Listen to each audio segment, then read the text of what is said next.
Africa Lives on the BBC.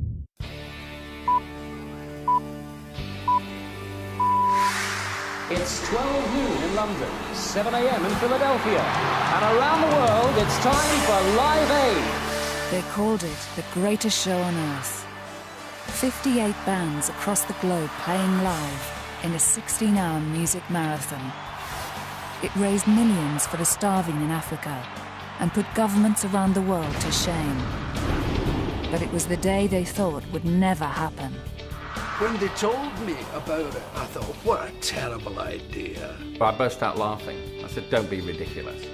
Not least because its creator was an unlikely hero, a foul-mouthed fading pop star. No, let's pop the address, let's get the numbers. It didn't strike me as a man searching around, you know, for a charitable role. Oh, it's either Live Aid or I'll join the Citizens Advice Bureau. Yet he became the people's champion. He will never ever be able to lose the St Bob tag. And the tormentor of world-class superstars. You don't say no to Bob. Yeah, fucking that's it, yeah, Jesus Christ. You know, real good Irish passion coming at you. And if he doesn't get you with the poetry, the spittle isn't far behind. From the start, Live Aid was dogged by transatlantic rivalry. America was horrendous. Sabotage. There was a spin put out. You're either being used, or people are going to make a lot of money off you, or it's not going to happen. And superstar egos. What the fuck do you think you're doing? I don't even speak to him. I'm not going to do it. Many predicted catastrophe. It looked like it would be a chaotic disaster. Yet the skeptics would end up falling over themselves to get on board. Let's not lie. Don't tell me there was one act there that wasn't aware that there would be more than 1 billion people watching. It was a day many will never forget. Everyone remembers where they were. Everyone remembers what they felt about it. Everybody, it seems, except those who were there. I think we went on first, didn't we? Yeah, it must have been first. Yeah, because obviously it was still daylight, wasn't it? Don't even remember that. Did we go in a helicopter? Did we? I just wish I could remember more than I can. But that's because, as I said, I had a bloody good time. For 16 hours, the country was united with joy and reduced to tears. Against all the odds, it was the day that music changed the world.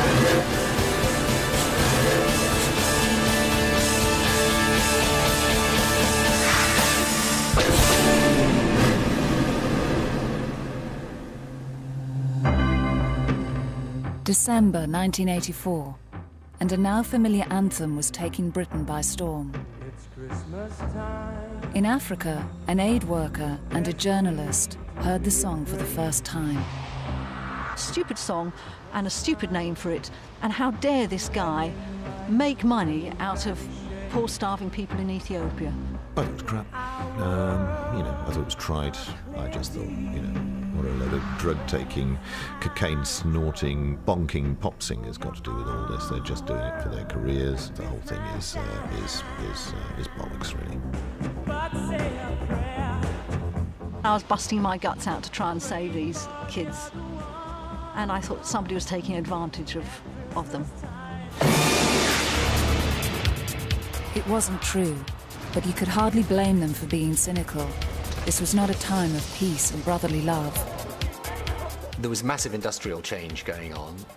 The community I represented up in County Durham was basically losing all its old coal, steel industries, and so it was a big moment of change in the country. Inner cities burst into flames. Unemployment was rife. Left-wing councils and the country's most powerful union, the miners, were locked in a fight to the death with Mrs. Thatcher's Tory government. And there was no greater anarchist than Scargill. So was Derek Hatton in Liverpool. The madness of the loony left.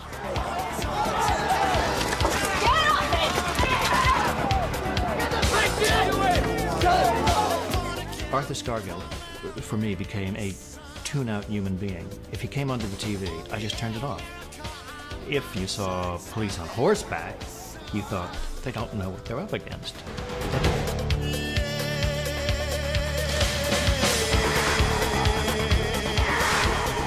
As far as the black community were concerned, We definitely felt that we were not a part of Thatcher's New Britain. We certainly got a sense that it was okay to be racist. There seemed to be violence everywhere, and in football we had, of course, the violence, the football fans, that the whole country was on edge and everybody's, you know, knocking hell out of each other. But some were doing very nicely out of Mrs. Thatcher. In the cocooned world of pop, it was limos, larger-than-life hair, and loads of money. The weird thing about Mrs. Thatcher was that even though we hated her, we were all getting rich because of her. I was earning lots of money. That was the time. It was the heart of Thatcherism. Those few years, there was a lot of me going on, and money was king. Everything was larger than life.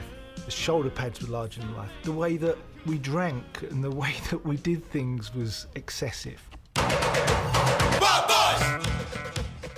This was big hair, a go-go. Wow. The mullets. And pop music had never felt so vapid. One singer as well known for his bad hair and big mouth as his hit records was Bob Geldof, frontman of the Boomtown Rats. I mean, I thought the Boomtown Rats were just crap, but, you know, and he can't sing. By 1984, the hits and the money were drying up.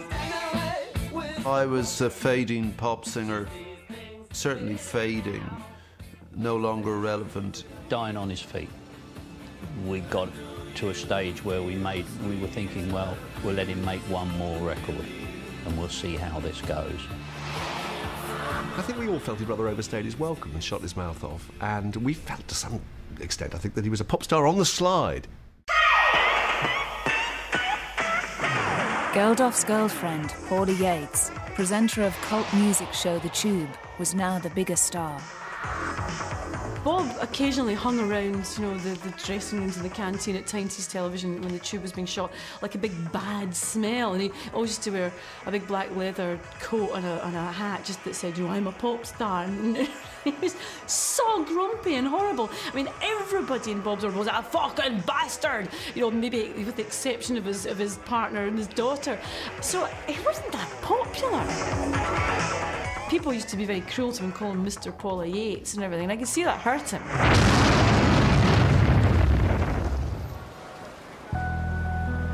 But one autumn evening, Bob Geldof's life was about to change.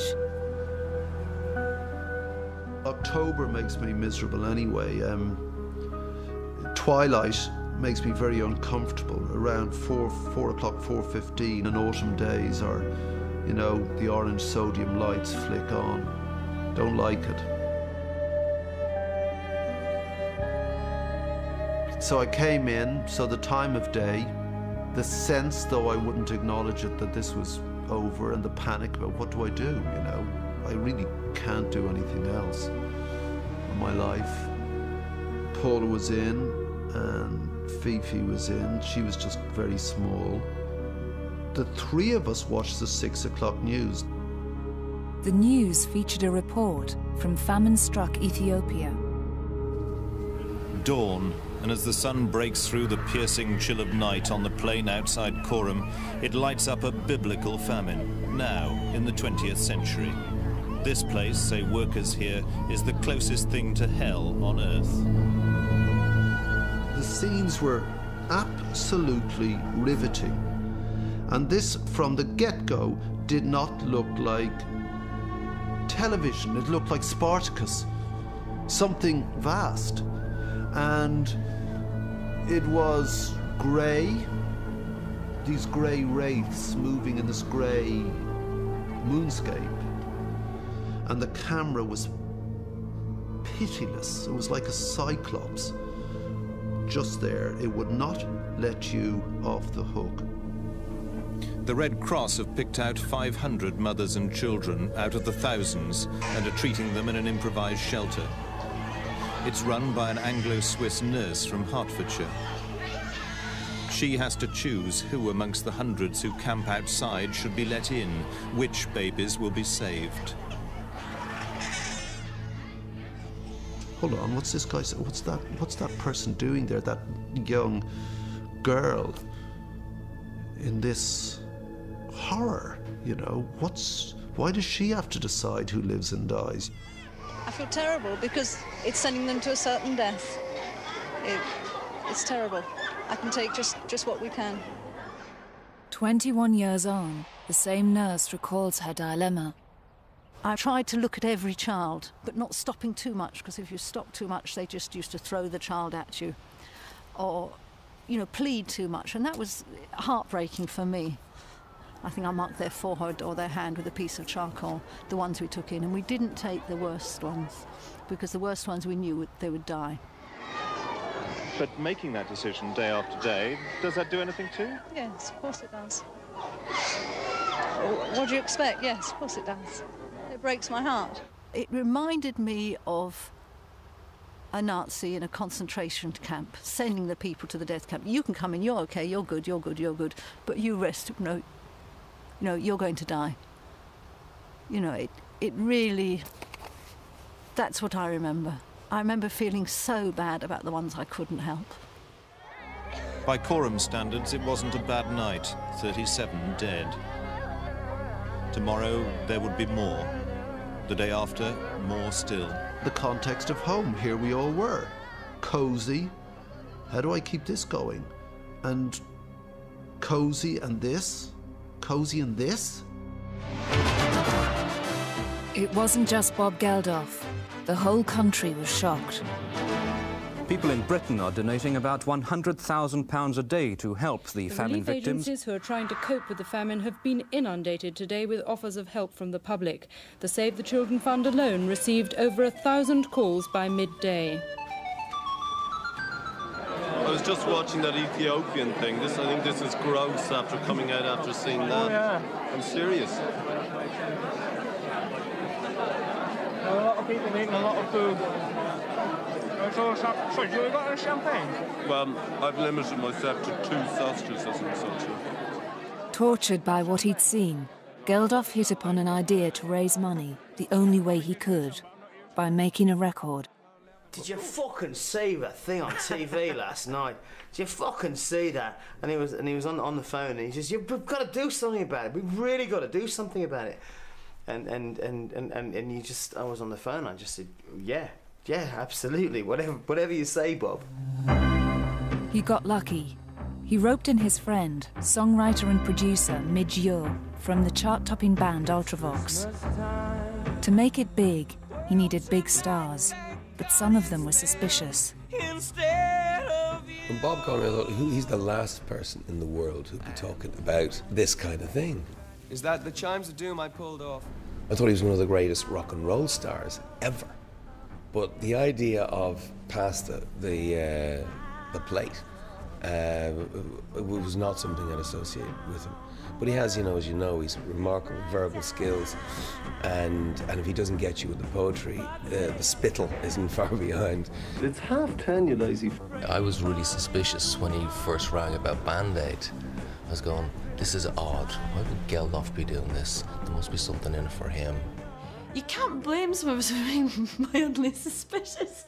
Try and marry these two images of a man who cared desperately and passionately about starving people in Africa, and this other big, bad-tempered git who swore at everybody.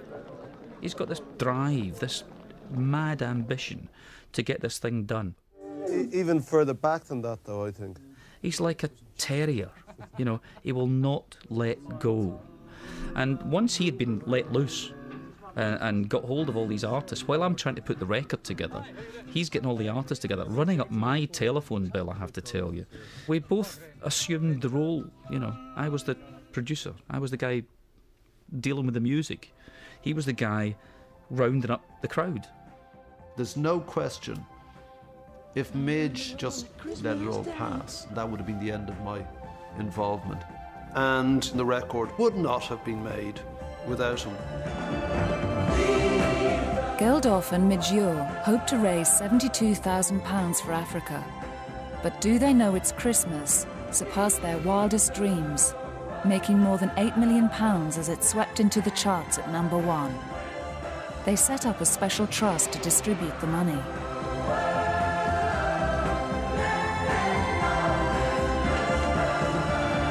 And that was it. I thought it was all over then. But it wasn't over. In fact, Geldof's journey was only just beginning. I said to him, come out. We'll take you out there. I'll take you to where it's all happening. We'll have it all organised. Minimum number of days spent on it, but come and see it for yourself.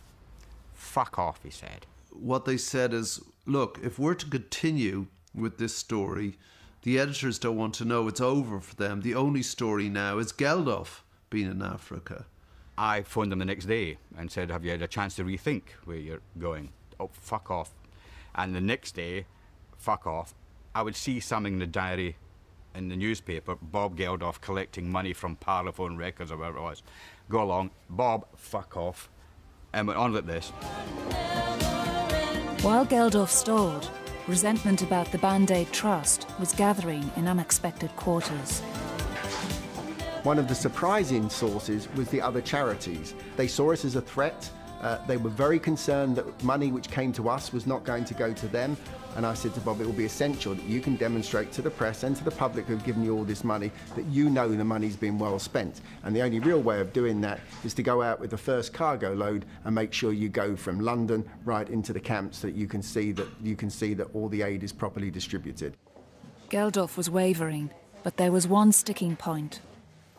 Then Bob came on to me in the office and said, I'm thinking about this, but you know there'll be no fucking pictures of me with dead babies.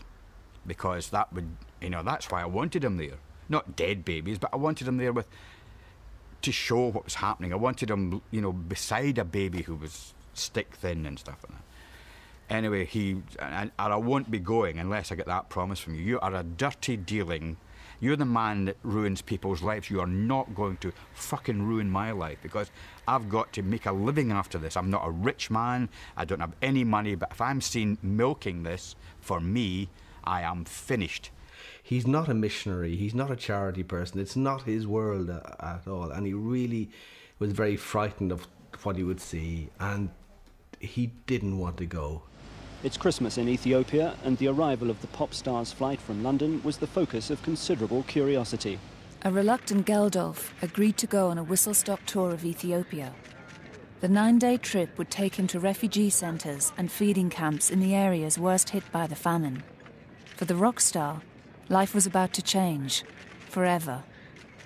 This scruffy git turned up with a pair of plimsolls, dirty pair of trousers, and I think it was the usual stripy jacket and tatty shirt, looking unwashed, with his bag slung over his shoulder, load of newspapers, and making some comment about a load of fucking journalists.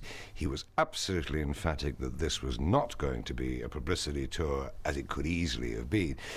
That led to... Certainly the photographers were very worried about this because why were they there except to do precisely what Bob said he wasn't going to do? The ultimate thing you can photograph as a photographer is life and death. And suddenly here was this opportunity of going to a country to cover a major story where people were dying. And as a photographer, that is one of the ultimate things you can cover. And I don't care what anybody says, but you get a buzz out of that knowing that you're going to be confronted with seeing death.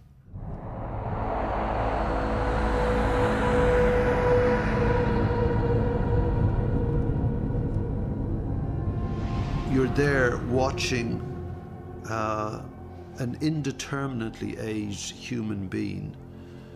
It looked like it was 2 years old, but it probably was 5 or 6 or 7, a huge distended head and eyes, saucer eyes, and flies settling on the mucus of the eyes, and they couldn't stand up, and they were listless in their mother or father's arms, and all they had to give them was a few grains of unhusked wheat, and they'd eat that, and it would be like razors in their stomach, so the child would begin to void its stomach, as well as not just the contents of the stomach. Pick up the baby, Bob. He didn't stand any nonsense. He said, if you do that, he said, you're out, I won't talk to you. So we had to obey that directive to get cooperation with him. And I do remember filming him at one point when we were in Coram and we were looking at the refugee camp, and he knew the cameras were behind him, and he was just staring in some shock at the scenes that he was seeing, and aware too that we were behind, and he suddenly turned away and expressed for the first time during that whole trip how upset he was. But he never went near to the kids. He didn't pick them up in our presence.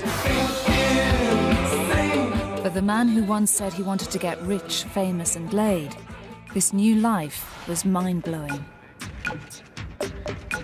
You arrive at somewhere and you look out the window and there's a guard of honor, and you're going, stop this, and they all line up and they're all there. The lads are snapping to attention. So what do you do? I mean, literally, what do you do? What are you supposed to do when there's a guard of honor? So I find myself in this bizarre situation of remembering newsreels of Prince Charles or the Duke of Edinburgh, somebody looking at a guard of honor. I'll do that. I saw that in a newsreel. So you go along, you're looking at these guys who are looking at you, like these 18-year-old soldiers. They're looking, look at this scruffy cunt.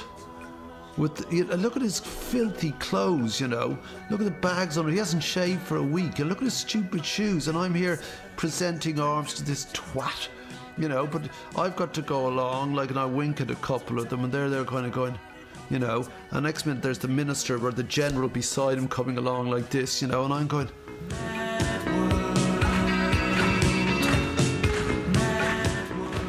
I don't know how to convey how mad it is. Like, I'm suddenly in this mad world, so unlike anything I've ever experienced. What am I doing here? Geldof visited the remote village of Mekelle in Tigray. The area was swamped by tens of thousands of refugees fleeing the war in the north. On average, 40 people died from starvation every day. We looked across this vast plain, and it was just covered with tent after tent, wigwam-type tents. And we were told there were over 100,000 people that had moved onto this plain that were dying, and they didn't have the food there to feed them. They just didn't have it, and they were just going to die. And it was all kind of in a beige colour. You just couldn't take it in.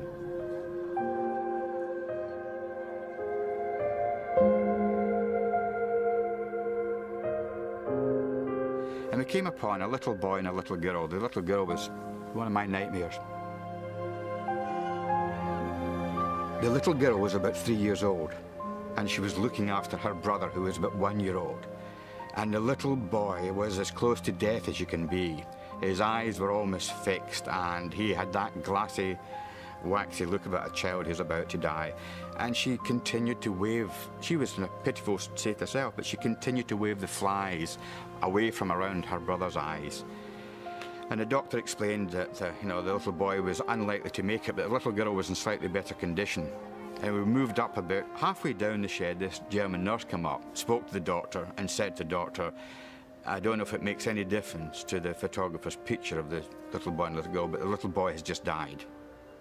So Bob looked at me, and we moved up the shed.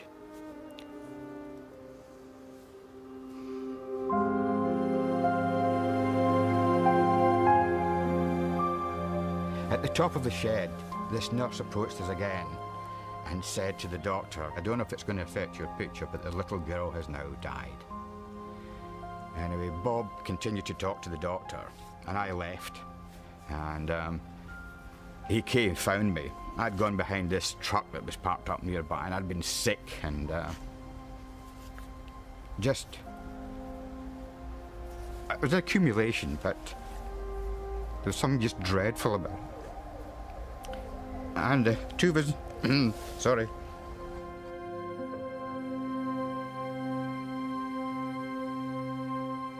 I looked around and Kenny was bawling. And I think that moment of absolute reality just stripped away all that carapace, that hardened shell, and it got him. So I retreated up the hill a little bit just to, do some general views of the area. And then the doctor emerged from a tent about 6 yards away with Bob, walking up the top end of McKaylee Camp, and the kids were just attracted to Bob, and they ran to be alongside him and look at him, the ones who could run. And I thought, shit, that's a picture. I knew Bob would go nuts when I took it.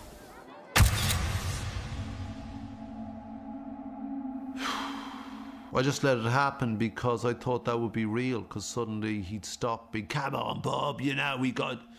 And suddenly there was no asking, there was no nothing. It just seemed the most natural thing in the world that this human being would take this picture. And I think that's the one and only picture. The grueling schedule involved meetings with Ethiopian officials who didn't know what to make of the scruffy pop star. You'd meet some kind of government official, and that was always, I suppose, not for me to say, but possibly better groomed than Geldof was. And you know, there were one or two occasions when the ministers would come over and sort of their hands outstretched to greet me, and I'm saying, no, it's not me, it's the tramp standing there. But the dishevelled visitor tried to clean up his sartorial act for a face-to-face meeting with the Ethiopian ruler. He knocked on my door at the Hilton Hotel that morning and said, Chris, he said, please, have you got another pair of shoes I can borrow? And I said, well, what do you want the shoes for? He said, well, just have a look at the state of mine. And I said, yeah, I know they're pretty awful, but you must have other shoes. And he said, no, he said, the only shoes I've got are carpet slippers. So I said, well, you know, this is obviously what you've got to do, Bob. Put the carpet slippers on. And he said, you bastard. He says, I know why you want me to put carpet slippers on. He said, you're going to film it, aren't you? Bob Geldof's own feet seemed rather vulnerable. He wore carpet slippers, his shoes having fallen apart. I didn't want to meet these guys anyway. We could have been out in the field. Reports could have been going back to the UK. I could have been talking to the people working on the ground. I could have been getting... Still, I had to do this bollocks. I didn't ask for it. And we were all starving, and, you know, and I think food showed up, and I was pacing, and I was getting more and more worried about the meeting. Two, that we were there at all, and some geezer showed up.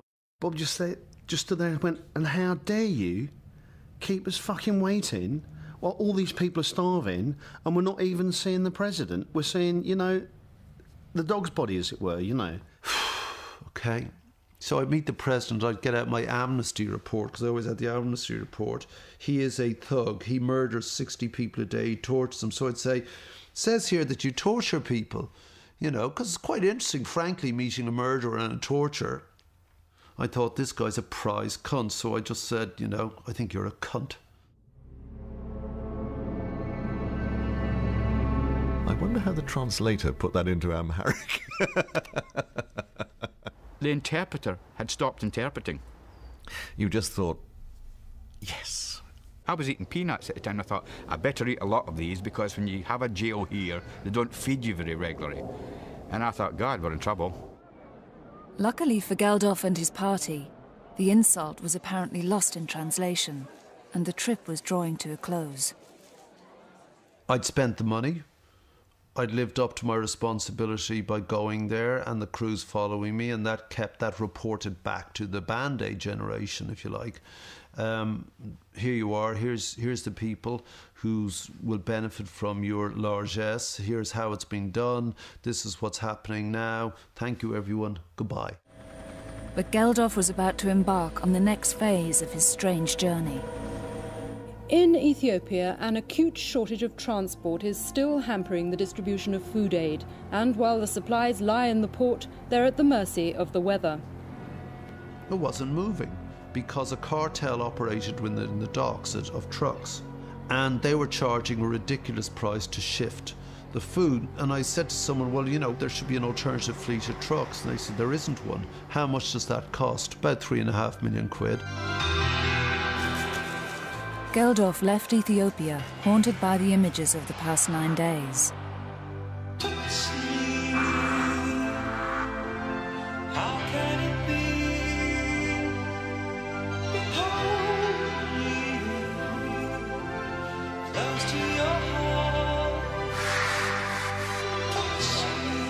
He'd bullied the cream of the music world and insulted an African dictator.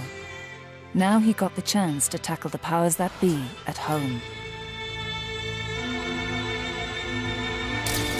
Bob turns up looking like he'd been sleeping in the nearest park bench overnight. Unshaven, hair standing on end, looking for trouble.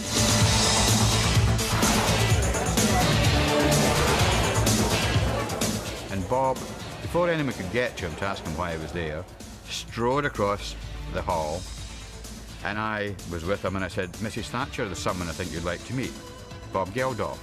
And she said, "Ah." And she said, "How do you do?" You know, and all this sort of thing. And I said, I mean, at the moment you've got a problem with the butter mountain. You don't know how to dispose of it. To sell to the Russians is the cheapest one. I'm sorry, but butter doesn't do very much good in Africa. Well, butter oil actually does. It is one of the major supplementary foods. If you can get it. But it is a byproduct of butter. I was pressed up very close to her. So she's quite small and I'm relatively tall, so I was looking down and she sort of had to go like this. A lot is going. A lot of surface food is going. But don't Prime forget... Minister, there are millions dying, and that's the terrible thing. Difficult to tell who was lecturing who. Geldof became the people's champion. Suddenly I was this figure, which sort of hadn't sunk in really yet. And it was seen as a big confrontation with the Prime Minister. One of these great moments when Maggie, the great, wonderful Maggie Thatcher, was brought down to that size because she was wrong. That's what he did so brilliantly. He just stood up and said, "This is wrong." And still today, it's like, you know, moments cab drivers remember. I'll remember that time you told the fucking that to fuck off. God me, I'll fucking remember that. Well, I didn't. At a time of great political change, the punk and the Prime Minister had more in common than anyone realised. She lashed out with her handbag at every institution she saw, the monarchy, the old Tory party, the old Labour Party, the trade unions. She was a punk. Back then, it wasn't exactly cool to support Mrs. Thatcher. Highest standard of living ever. Highest output. Highest investment. Highest retail sales. Highest ownership of houses.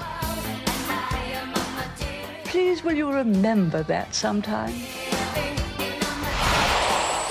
But secretly, many, like Geldof, admired her policies.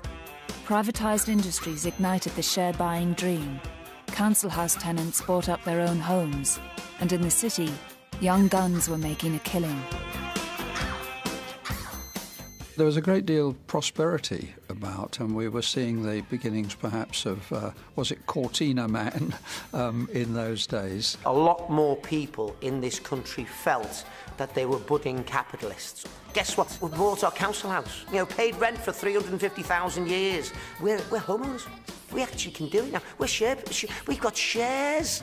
You're all being told that to go out and make money. You know, if you're an 18-year-old kid, just make money. That's it. It's cool to be 18 and have a Porsche and wear, you know, red braces and have these new mobile phones which were the size of a backpack and stuff. That's cool. You know, I actually think it is cool. Geldof had become a charity entrepreneur, and Mrs. Thatcher loved entrepreneurs. I think what they were doing was almost a sort of privatisation of aid. It was very much a return to a sort of 19th century idea of philanthropy and of people spontaneously taking an initiative to help other people rather than relying on or expecting the state to do it for them. Even in the home of capitalism, the cream of America's music talent was jumping on Geldof's bandwagon. 45 top stars were about to record their own charity single for the famine. I was quite moved at the fact that a bunch of Brits got together, you know, and decided to do this. I think that's what really kind of woke us all up in America. There comes a time. The two superstars of the moment, Lionel Richie and Michael Jackson, wrote the song, and Richie's manager, Ken Cragen, invited Geldof to come to Los Angeles for the recording. There are people dying. Well, I'd never spoken to Bob Geldof before. I didn't really know what I was in for. At the Band Aid recording in London, the talent had gone to the local chippy for their dinner. But in California, they did things differently. I got, I don't know, $50,000 worth of free food donated for the group, and it was all spread out. It was in Hollywood, California. So when you say, would any restaurant like to cater for free? Well, it's only going to be Spago's, it's only going to be Chasen's, and their presentation is going to be over the top. Geldof was not impressed. The only problem with that is Bob walked in, saw it, and started berating the people for eating while the people were dying in Africa. It was a little egregious, like, you know, I think the caviar, the lavishness of it. It was a little embarrassing. I had to go retrieve Bob and get him back to the studio. We Are the World raised $45 million across the globe, 4 times as much as Band Aid. They'll always say to you, oh, you're the guy who did We Are the World, and I go, no, you know. But, you know, whenever I walk into a bloody room in Africa, we are the world. No, wrong song. The money-making potential of a huge gathering of top-class talent would stay with Geldof. 2 months before, he'd been written off as a fading star, hell-bent on his own publicity. Now, he was the man on a mission, the conscience of the nation.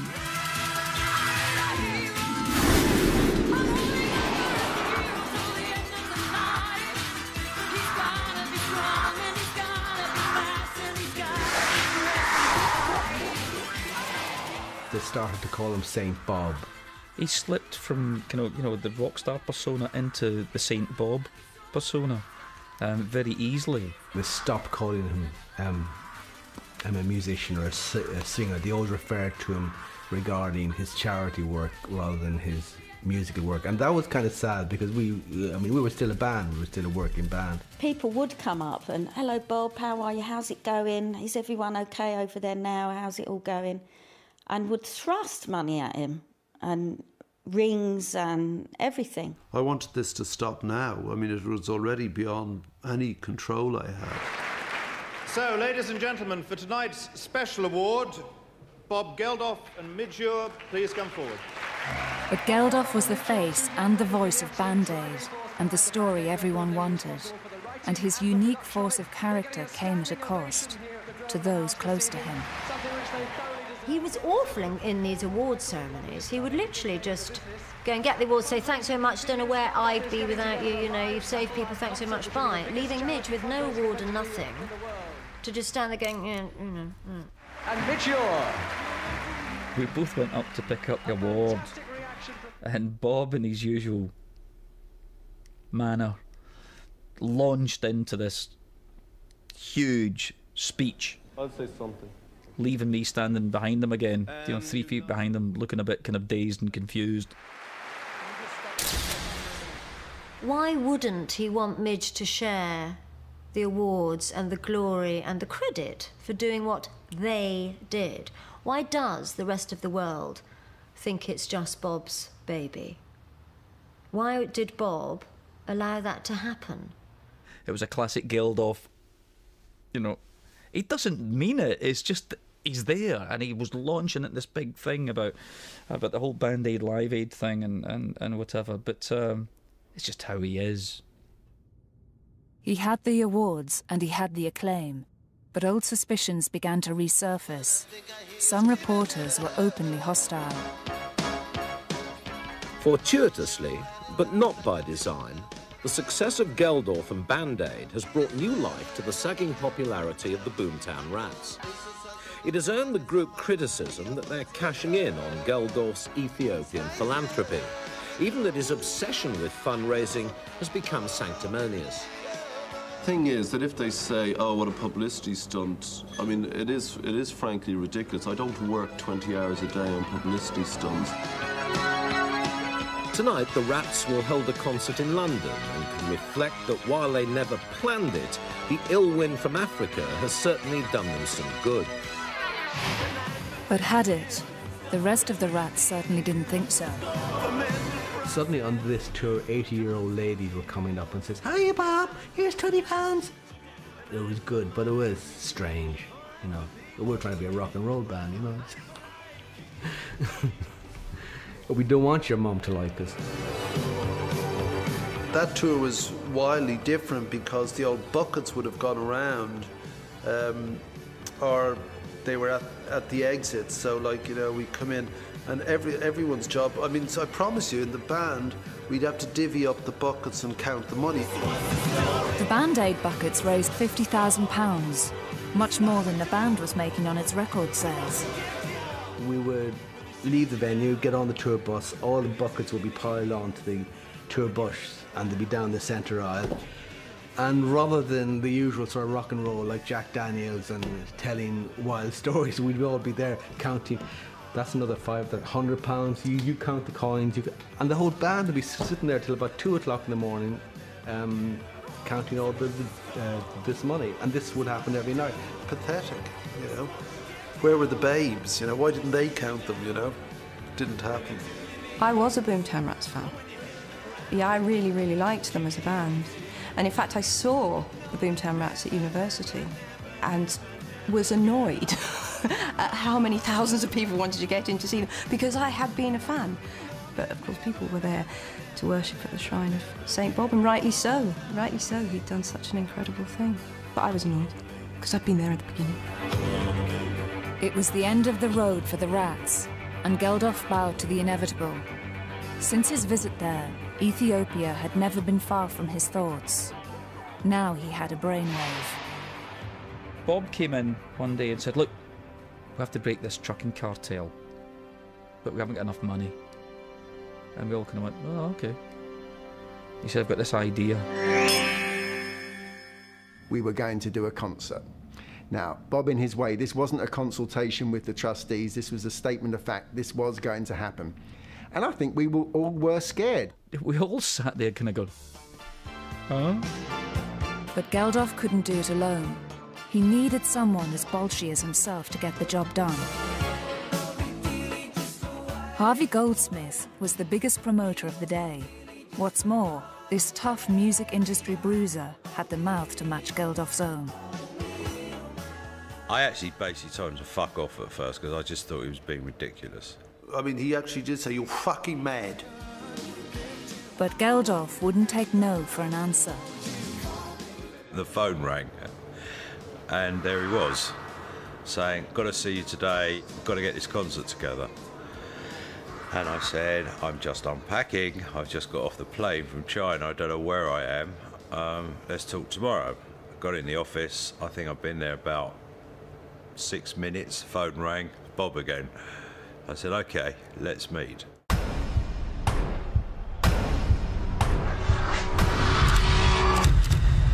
Wanted to do a big concert at Wembley, lots of big acts, and rattled off the A to Z of that time, every major act there was, and said they're all doing it. And I just looked at him and said, yeah, very funny. And he says, what do you mean, one concert, two continents? Why do you do that? Basically, everything he said he wanted to do, I said, you can't.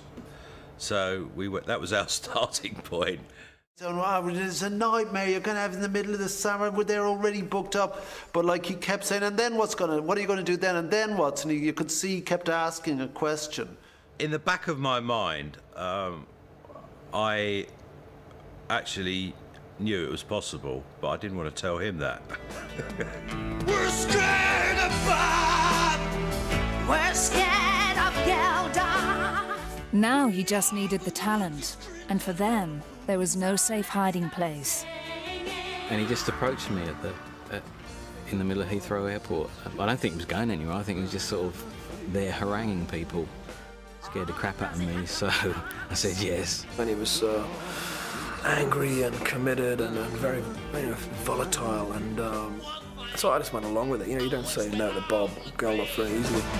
We're scared of Bob. What did you say to Bob? No? Do you know anyone that said no to Bob? You don't say no to Bob. I thought it was such a great idea that, of course, I said yes immediately. But not everyone saw it as a golden opportunity. When he said to me what he was trying to do, I burst out laughing. I said, don't be ridiculous. I must admit, when they told me about it, I thought, what a terrible idea. I thought, God, a big gathering of all those whalers, and it was the 80s, remember, there was so much crap around. I thought, oh God, it'll be all them, you know, all pouncing around in their white trousers. So you'd say, oh, well, it's in July sometime, not quite sure where it's going to be. Don't know if it'll be on the telly. And by the way, you can only probably play for about 20 minutes. You won't get a contract, but we want you on the TV. And you have to pay for it all yourselves. And it was like, fuck off. And as if that wasn't enough, Geldof was to boldly go where no man or television station had gone before. An all-day transatlantic live TV extravaganza when satellite technology was still in its infancy.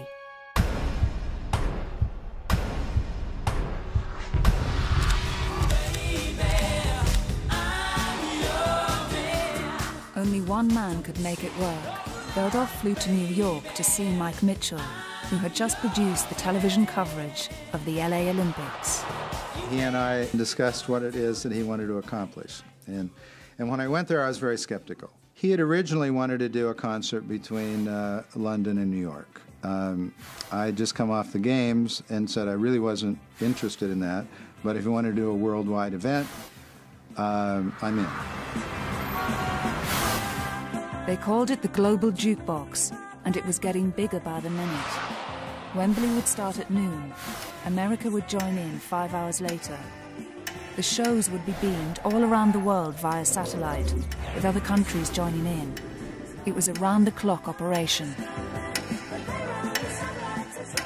I took my little house and we moved in desks and we ordered more telephone lines, and we simply just worked out of that house for the show. And I couldn't even go to the bathroom during the day. That's how bad it was.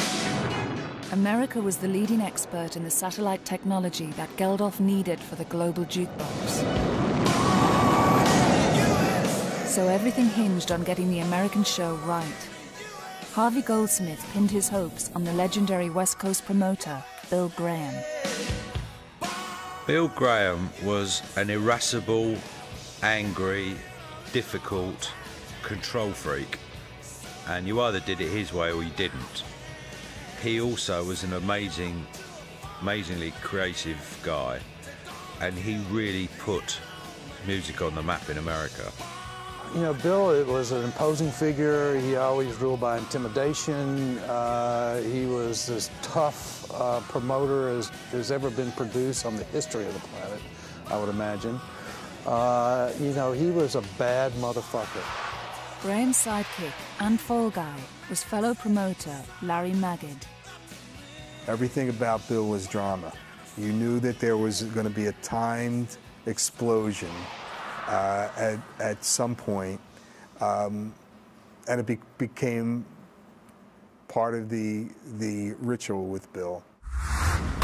So far, Geldof and Goldsmith had few stars on board, no venue in America, or even at that point a broadcaster in either country. All they had was the bluff of Bob. And then they could say, great, we took part in the biggest TV broadcast ever, now f*** off.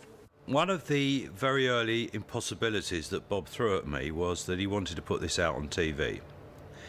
And he then said, I want the whole concert on TV. And I said, that ain't gonna happen.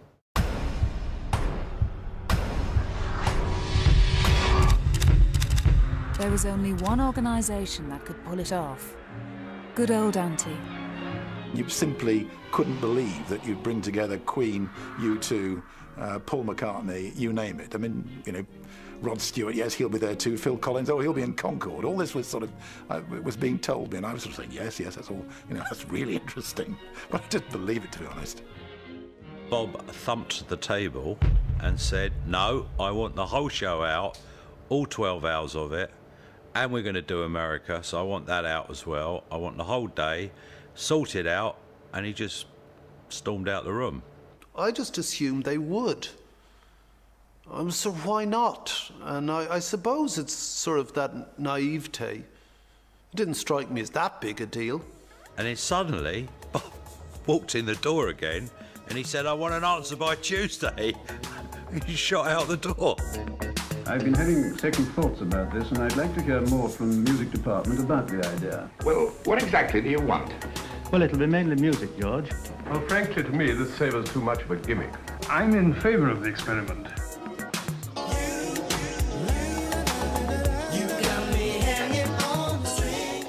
For 2 weeks, Geldof and Goldsmith held their breath. Then finally, a breakthrough. I called Bob and said, I just had a call from Roger and he thinks he might be doing it. He said, good, is he going to do the whole lot? OK wasn't good enough. It was the whole ball of works or nothing.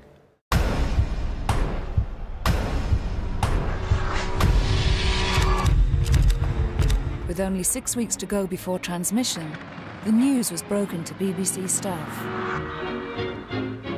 Bearing in mind it was the height of the summer and most of the outside broadcast vehicles were already booked for other things, you've got all sorts of sporting activities going on. I thought that it's going to be an absolute nightmare. The biggest misgivings were voiced by the team who had the unenviable task of presenting the show. The men behind the Anorak's favourite music programme from the late-night graveyard slot, The Whistle Test. I was on holiday, in fact. I remember putting down the telephone and going out and lying in the meadow outside the house and staring up at the sky and just feeling nauseous with terror. The thing you have to remember about Whistle Test is that we were a very humble little programme. We were 40 minutes once a week occasionally on BBC Two. And here we were doing one of the biggest shows the BBC had ever done. It was like asking BBC Radio Clec Heaton to do the Olympic Games. You know, we really weren't up to it.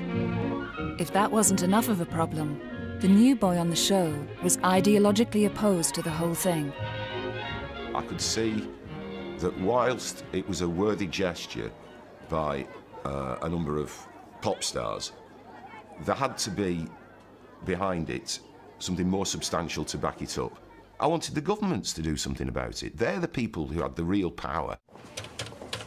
Geldof had his work cut out, getting the European networks on board.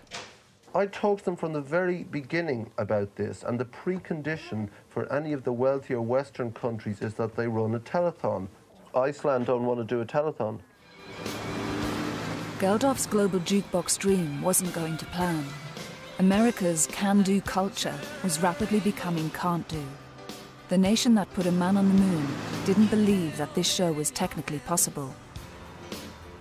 We were literally laughed out of all three networks' offices. The Olympics, we used 2 satellites, 1 feed, 1 location to a world feed. Live Aid, 16 satellites, 8 locations, all interactive feed for 16 hours. In today's terms, it would be like saying, let's do a concert on the moon.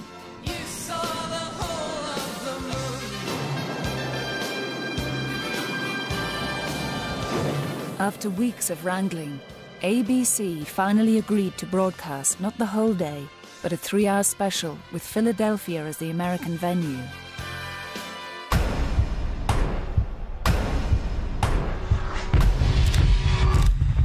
They had the venues and the TV networks, but few stars confirmed. Geldof and Goldsmith had no choice. They had to go public.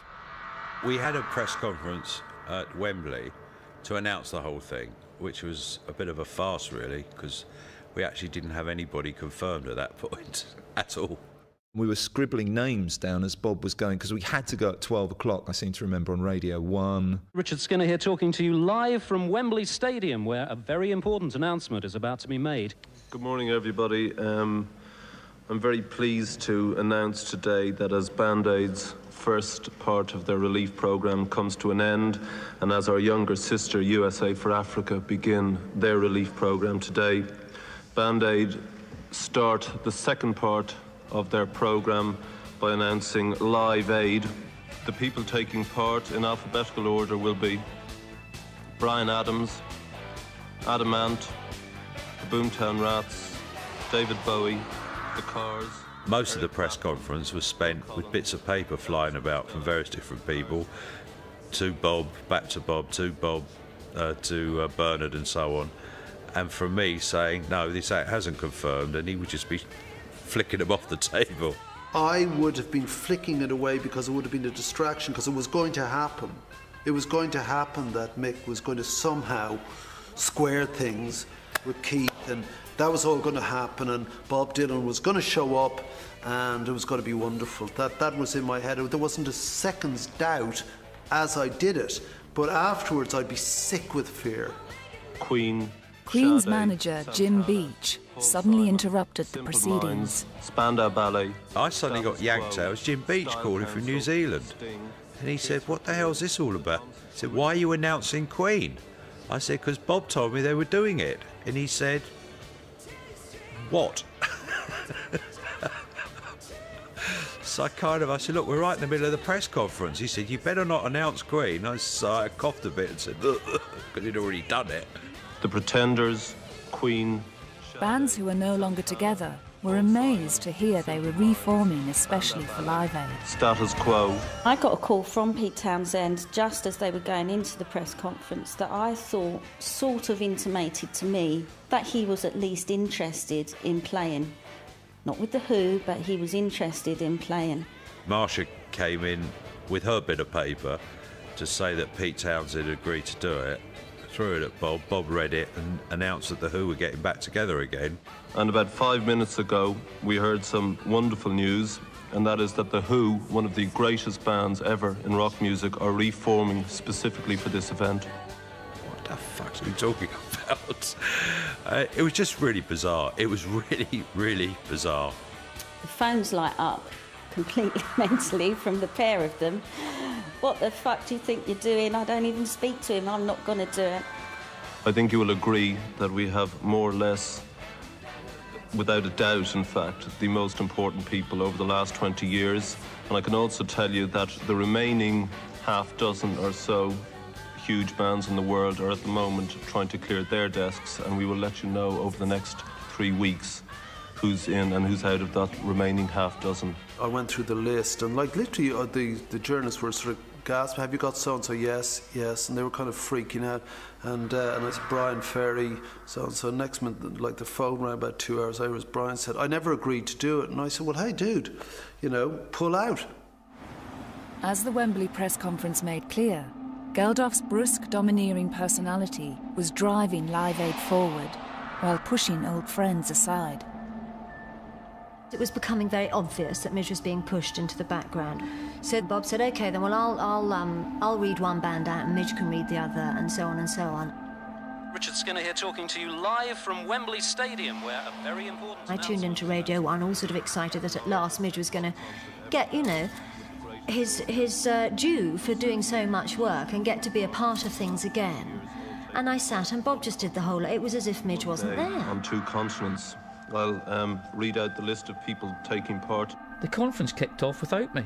I felt a bit miffed. I was a bit left out. I was standing talking to Gary Kemp and Adam Ant. Before I knew it, a kind of partition had been closed and the press launch was happening next door. So there's the entire Band-Aid trustees all sitting there with Bob spouting off about who he was going to get.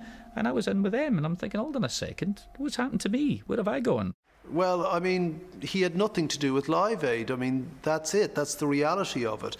And I would have said, well, if he wants to do something, he can, but it was never suggested to me, and I would have thought it redundant, really. I know it's not about egos, and it's not about personalities, but I think it was quite hard for Midge to take. And to his credit, he never said anything publicly. Despite bruised egos behind the scenes, all pop fans cared about was that the biggest concert in history was going to happen in just 4 weeks.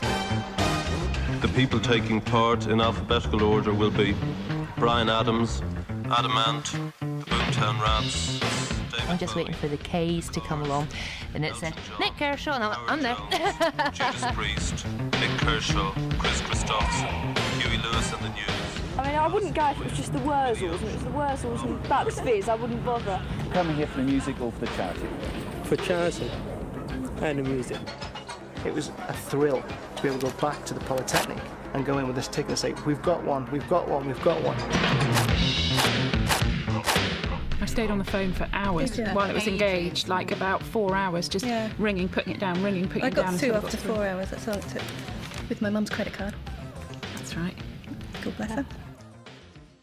The tickets sold out in minutes, but one fruit and veg seller in Cheshire decided to do something a bit more ambitious. The Live Aid concert will be the biggest televised event the world has ever seen. Now, in Wembley Stadium, there'll be 2 giant television screens, which will be receiving the American end of the concert live by satellite. There's only one other vast television screen, mobile, in the country, and that won't be at any stadium. No, that'll be right here, in this field at Pot Shrigley, near Bollington, in Cheshire. I'd got the biggest screen in Europe, this bloody big screen, and nowhere to put it. And anyway, Ches Orme, local lad, local farmer, he said, do it on my field. And it went from like a small little idea to something quite large, really. Geldof had the date, the venues, the satellites, and now the audience, but still, no lineup. You would think now, looking back, the greatest show on earth. Every artist in the world must have clamoured to play at Live Aid. That wasn't the case whatsoever. It was the exact opposite. There were many, many artists who need a great deal of convincing, and managers who were sceptical that it would take place and it would be first class and it would show their artist in a good light and that it was real, that it would actually take place. And so Bob would use bluff and bluster and outright porky pies. He'd phone one artist, for example, he'd phone Elton and say, Queen and Bowie are in. And then he'd phone Bowie and say, Elton and Queen are in. And they weren't in. He was making it up. The best way is to make them feel threatened by their peers. So it gets to the point, if you're not on it, well then, who are you in the hierarchy? So if you've got Paul McCartney, Mick Jagger, David Bowie, Bob Dylan, who the fuck are you that you're not doing it? For bands who had split up, like Status Quo, Geldof played the role of marriage counsellor. He said, nobody's interested in doing it, he can't get anybody to... And he said, we're not happening, we're unrehearsed, and he said, it doesn't matter fuck what you sound like as long as you're there. He could have said, we really need you guys, you're great, but he didn't. Live Aid still needed the supergroups of the age. Suddenly, a breakthrough. I simply looked down at my date sheet and I noticed that we were playing a 12-night run at Wembley Arena across that period. And when he said the date was July the 13th, 1985, I noticed that we were playing at Wembley Arena on July the 13th, 1985. And I literally said to him, well, we'll just walk across, which is what we did, and we'll do the performance. And then as long as we can have a time slot where we can get back to play to the 12,000 odd people who I hoped at that point were going to buy tickets for our show. The only thing I do remember thinking was whether in fact we'd be able to get it done in time in order to be able to get back and do the other gig. Several other managers subsequently rang me and said, are you doing this show at Wembley? Do you think X should do it? It was an accident of timing that proved a critical breakthrough. Ringing for you. People actually started calling up and saying, well, you know, we're doing a show, we'd like to be on at 6 o'clock, right? Well, I said, okay, but you're doing the show bit's good enough, right? Could we just do the billing bit later? And of course, you know, Radio Bicknell had told everybody what time he was on, right? So they're all scrabbling now, because naturally you're a manager and you say, my act's going to do this thing, you know. What's the next thing? You want to get the best bit on the bill. Before Dire Straits said yes, bands would do anything to get out of doing Live Aid. Now there was a mad rush to get in.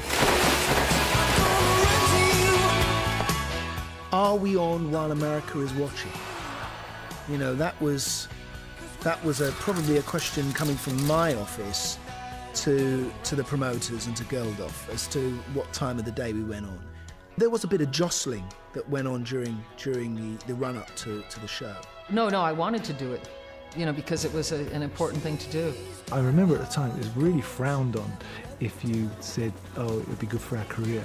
So no one ever kind of mentioned that anyway. It was all kept kind of underneath. You knew how important it would be,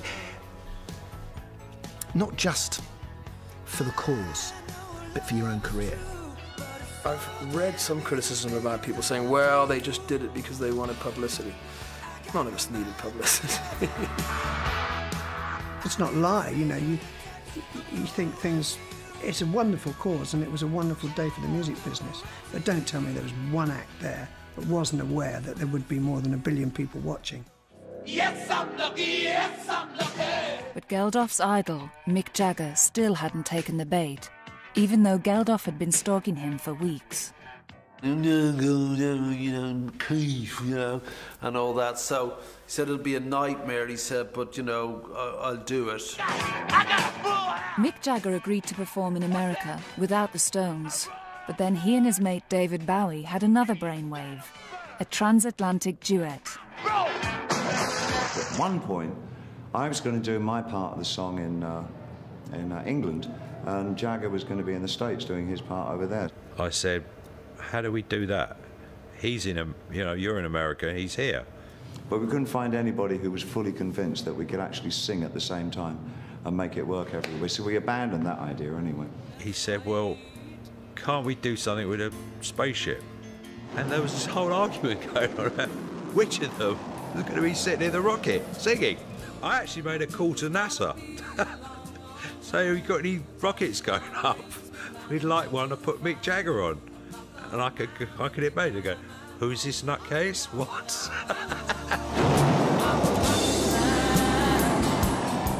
The space shuttle was abandoned in favour of something more down to earth.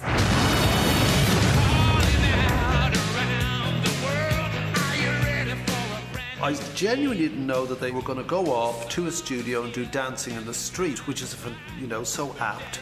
And then knocked off a video, which is hilarious, these two sort of old queens trying to out-camp each other, really. And it went to #1 and the money came to us. As the cast list got longer, the tabloids lapped up every detail. But the serious music fans' Bible remained more po-faced. The NME was really steeped in what we'd now call an indie kind of attitude, in which anything to do with the mainstream is probably bad. Anything that is deeply unpopular is probably good. Live Aid was perhaps the most mainstream event which any of us had ever seen, actually, in our lives. And it was therefore hardly a very cool thing to attach one's self to. The black press was even more critical, furious at what it saw as the deliberate exclusion of black British artists. The Voice newspaper called it the Band-Aid blacklist. Yet again, somehow we weren't part of what was going on in the country. Of course a lot of people felt pissed off, a lot of people felt as though, fuck you, here it goes again. As this was a concert for famine relief in Africa, perhaps 1 or 2 Africans, maybe valid and valuable additions to the lineup. Oh, no. You can't have any of that. A journalist who suggests there should be more black performers on the bill at Wembley gets short shrift. Thanks, mate. We don't need someone to pull a crowd. We need to get money to stop people dying. And I don't care if they're orange, luminous pink or green. The object is to stop people dying. Political correctness, thank God, wasn't that terrible at that time. So we didn't have to have a one-legged lesbian and all the rest of it. We were just putting a show together. Geldof did want the black American stars of We Are the World, but most of them didn't want to know. We went to all of the major black acts who were popular at that time, and they all said no. But we couldn't explain that to people. We had this unbelievable discussion with Michael Jackson's people saying this is to help people in Africa. He just wasn't interested.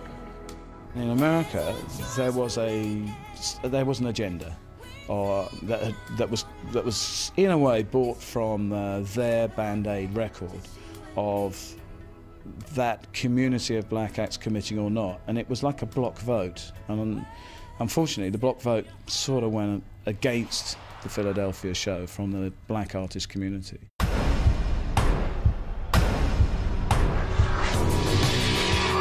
The Wembley concert was finally falling into place, but the all-important American end was falling apart. After lunch, bad news. Promoter Harvey Goldsmith has received a 4-foot-long telex from the American organisers of the Philadelphia concert. With just 3 weeks to go, there were few confirmed acts in the American bill, and the erratic promoter Bill Graham had stopped returning Geldof's calls. America was horrendous, and I was in a complete panic. I wouldn't show it, but like I really did not sleep about America because we weren't kept in touch, and you know, and Harvey and I went there, and it was a mess. I mean, it was a mess when we went into the office, and Bill Graham was rude and superior and very distracted. Bob thought Graham would go out and secure performers, and that's not what he did. We put a team together. We literally picked up the phone and just started calling people, and Graham wasn't really participating in that. Rumours now reached London that Graham was actively undermining the show he was supposed to be promoting. We were hearing from some artists that he was telling them behind our backs that the show wouldn't take place and that it wasn't well organised and they shouldn't participate and it would damage their careers. And he, in fact, put some artists off. Paul Simon pulled out because of Bill Graham's behaviour, and Paul called me. I can't do it, man. I'm not on a star thing, he said, but I just can't put up with this behaviour, you know, from Graham. He's just rude and insulting. So I was going... America was rapidly slipping down the drain. Without the US show, there would be no satellite link-up and no global event. Goldsmith's sidekick, Pete Smith, was sent to America to whip Bill Graham's ass. He said, this show can't happen. And he said, do you see all those bits of paper on my desk? I said, yeah, I've been looking at those. He said, well, those are all of the artists, you know, that could play at Philadelphia, you know, the American artists. And I said, so? He said, I refuse to work with half of these people. He's quite a bullish guy. Right? So, me being the optimist, I said to him, well, there's a lot of bits of paper. What about the other half? And he looked at me and said, they refuse to work with me. It wasn't just the stars who had a problem with Bill Graham. His relationship with the TV producers reached crisis point. The television people would come in and they would have a little meeting with us, and it would always end in Bill yelling at them. He was doing a concert, and we were doing a television show. So there was a conflict, and his personality is such. He's theatrical, he's dramatic, and so we didn't work together well. It didn't resolve itself. They hated each other. I got custody of Bill. Geldof and Goldsmith threatened to sack Bill Graham. I was piggy in the middle. That's exactly what I was. I was right smack in the middle, and there wasn't anything to do but keep these two people from killing each other. And as if all this bad blood wasn't enough, chart-topping band Huey Lewis and the News suddenly pulled out. Mysteriously, we would get withdrawals. And that's when we dug into it and found, as I said, there were interest groups who were calling artists, actually telling them not to participate. So far, a few stars from the record We Are the World had come on board. In a nutshell, they didn't want to be superseded, I don't think, USA for Africa, by something they thought was in effect a Band-Aid enterprise. It looked like it would be a chaotic disaster. There was a spin put out that that's what was going on. You're either being used, or people are going to make a lot of money off you, or it's not going to happen. And so there was this game played for about 4 to 5 weeks, up until literally the week or so before the event, of people in or out.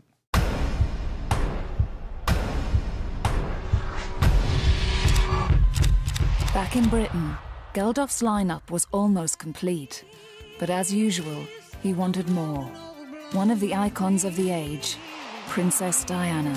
There must be an angel playing with my heart, yeah. Tonight, the Prince and Princess arrived back in London to attend a concert by the pop group Dire Straits. Tonight's performance is being given in aid of the Prince's Trust, a charity particularly associated with the royal couple. Geldof managed to get a free ticket from somebody, because he certainly wouldn't pay, and showed up and kind of corralled them in the corner and talked them into coming along to at least the opening of the Live Aid show. I thought it would be important that they came because at that time, you know, it was glamorous, there was the excitement around their relationship and stuff like that. And they represented, well, the country. He had royalty, and now Geldof wanted pop royalty. But the king of pop, Paul McCartney, was still holding out. The former Beatle hadn't performed live since John Lennon's death 5 years earlier. He was an artistic recluse. He hadn't played, hadn't performed anywhere. He was having his family life. And Bob needed him badly for credibility. You know, one of the Beatles had to be in the show. Pete Smith and production manager Andrew Zweck were told to go to McCartney's offices, as Geldof put it, to bag the lion. There was a real sense of apprehension. You know, Friday night, 5 o'clock, you know, go get Paul McCartney. So we all marched over to the office in Soho Square, very important, to discuss how the show was going to work. I was panicking. I had no idea how the show was going to work. And I was called upon to be the spokesman of how it was all going to be perfect and wonderful and technically professional and enhance Paul's career, and he'd play in a fantastic light. But I was making it up, it's the truth of it. What if we go out there, you know, into Soho Square at 6 o'clock and he's said no, you know? I suppose you catch a train to Dover or something, you know? Because I'm not going back to see Harvey or Bob. But at the end of the meeting, he said, I was always going to do this show. You know? And I said, well, you know, why are you always going to do it? And he said, the management. So I said, Stephen Shrimpton, your manager? He said, no, Pete. He said, the management.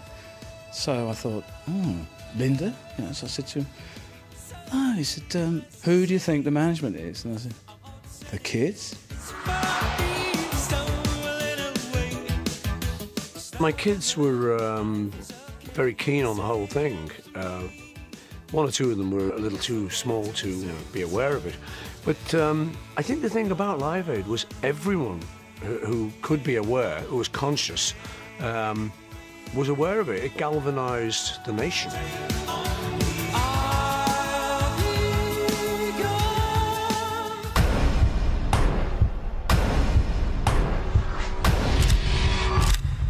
With the last act in place, Andrew Zweck was finally free to concentrate on the greatest show on earth.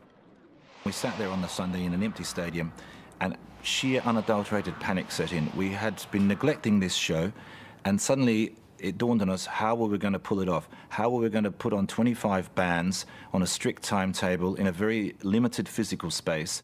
We're out of power in this stadium. We're drawing every amp that we've got here. We're fresh out of power. This is what Wembley Stadium have come this morning. They've said our plans to light the audience and so on. There's not an amp left in the place. But can we just get more generators in? Well, I've already got 3 out there. I'm already at 3 generators. Get more, Andy, get more. I remember panicking in the very start of the week with Bob, telling him, we haven't got enough of anything. There's not enough power here. We don't have the physical size to put all the bands on. There's no room to put all the artists. We haven't got enough catering. I haven't got enough staff. Where am I going to get it? We're getting too big and spectacular. The resources are drying up. Zweck's most pressing problem was another of Geldof's brainwaves, a revolving stage. This is stage 1, 2 and 3. The reason it has to be like this is that it's unlike other pop shows. It's not when you go on, it's when you come off. Every band gets 20 minutes. We have to do that to fit in the appeal for money twice on the hour. He knew it from some industrial trade show, which had abandoned it because it didn't work. But it was this large revolving turntable, very, very heavy, very unsuited for this purpose. We were absolutely flying by the seat of our pants. Once it was installed, it kept malfunctioning, and it kept sinking into the wood because of its weight.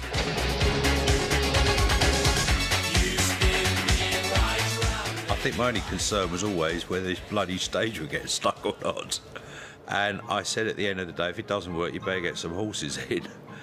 What I meant was you better get lots and lots of people to physically turn the thing round. I was going, you must be fucking joking, you know, underneath the bloody stage, you know. Well, this was utter rubbish. Soon became a myth, because there was no room under that stage, even for a rat. The horse was a big possibility. He was there, wasn't he? If the stage hands were a bit clapped out, over at the BBC, things didn't seem much better.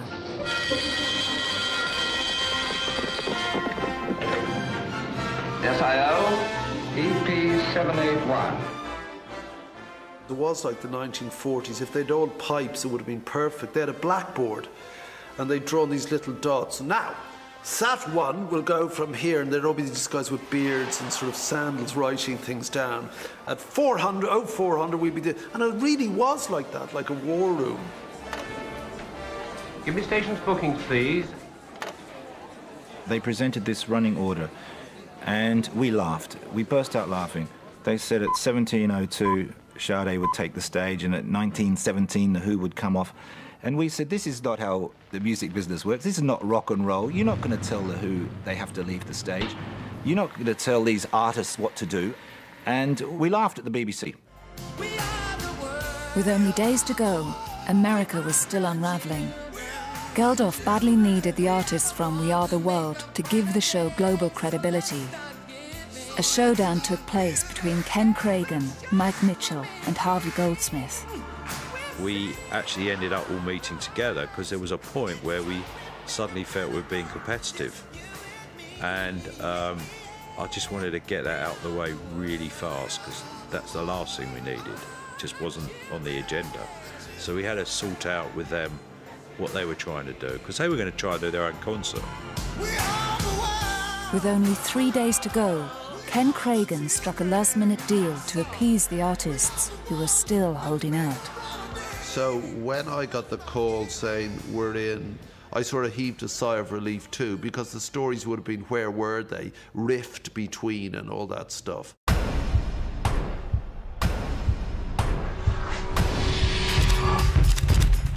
America was finally falling into place, but at Wembley, a massive row was brewing.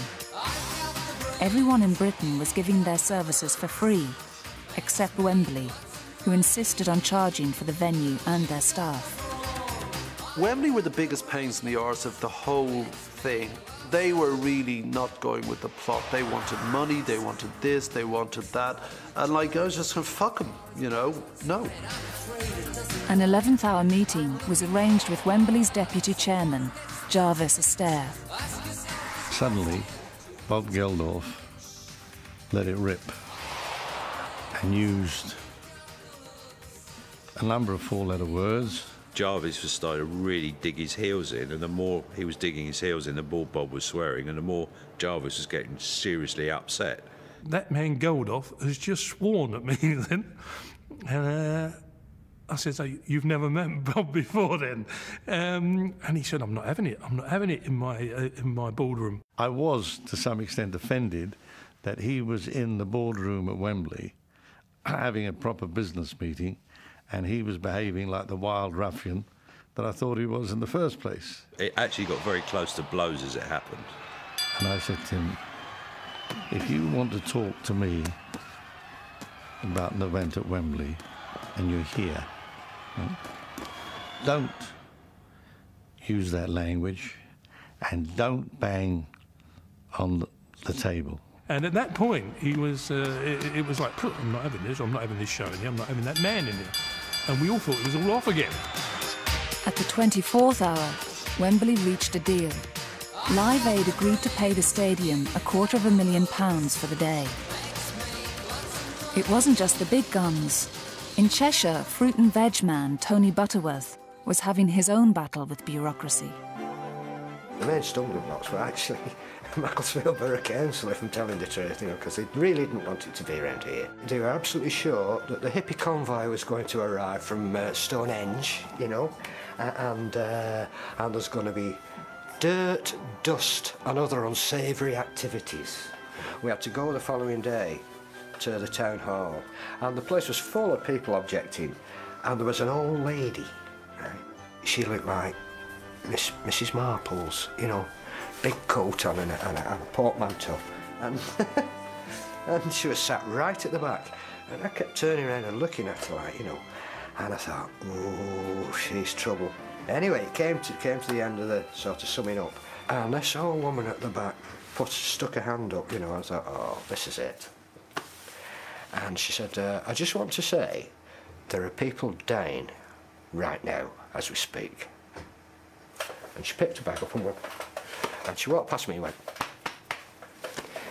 and these 3 judges said, there's your licence.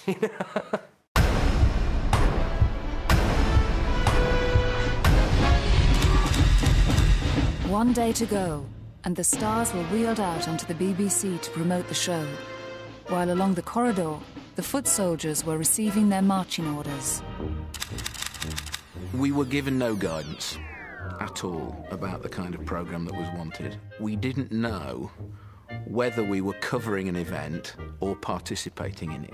Absolutely no preparation and absolutely no rehearsal at all. I mean, I can remember being called to a meeting, but mostly it was just lots of technical johnnies from the kind of outside broadcasting, talking about, you know, miles of cables that they were going to use and satellite links and all sorts of rather butch-sounding technology, we were kind of just gibbering in the middle of it. We were all given little folders with the running order and show up. That's all you could do, show up. It was as amateur and as shambolic as that.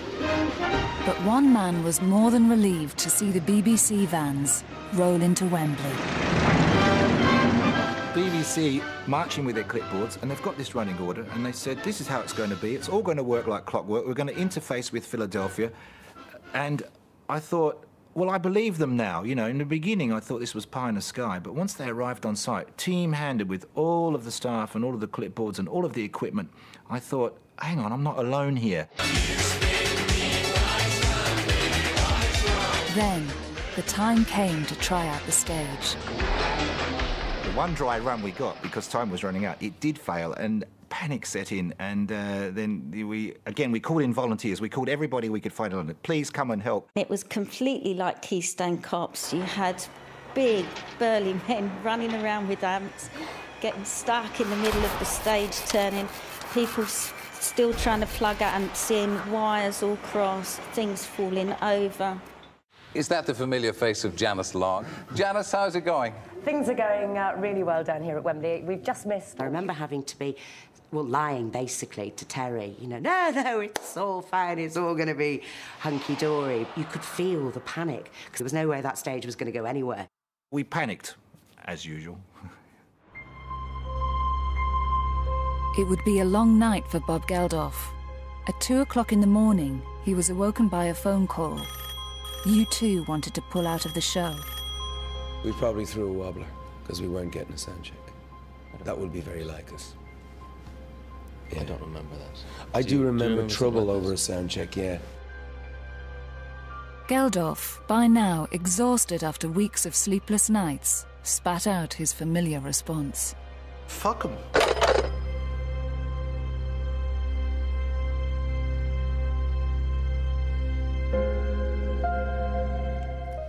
Stay right here. Part 2 coming up next.